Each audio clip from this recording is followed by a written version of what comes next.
بصراحة أنا بحتار لما باجي أقدمه، ما بلاقيش كلام يعني وفي حقه جوايا، فاسمحوا لي وأنا بقدمه هقف وأقول الآن مع الأستاذ محمد نافع.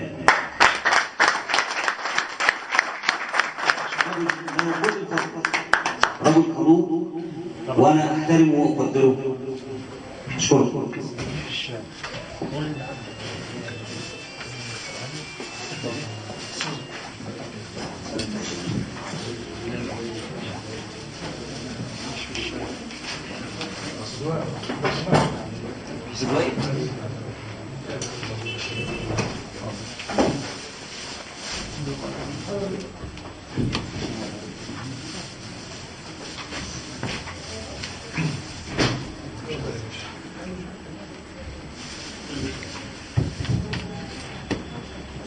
السلام عليكم. وعليكم السلام.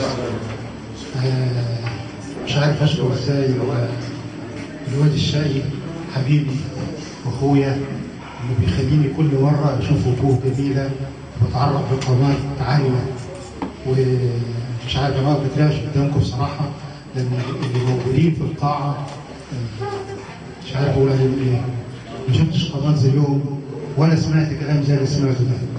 فاسمحوا لي اقول قصيده كده صغيره.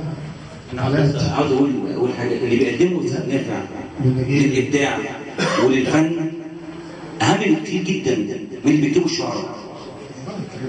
اللي بيقدمه والتضحيات اللي بيقدمها والفلوس اللي بيصرفها عشان يكتشف مواهب ويطلع مواهب هو ما بيتسلفش من وراها حاجة أهم بكتير جدا من اللي إحنا بنكتبه. أشكرك جدا. أول حاجة وطنية صغيرة كده. مهما يكون الجرح وجعنا، مهما يكون عمر ما حد في يوم ركعنا ولا هيكون. بكره هننهض تاني بروحنا ولا هتأثر فينا بروحنا، واحنا مهما جينا ورحنا مصر هتفضل شمس الكون.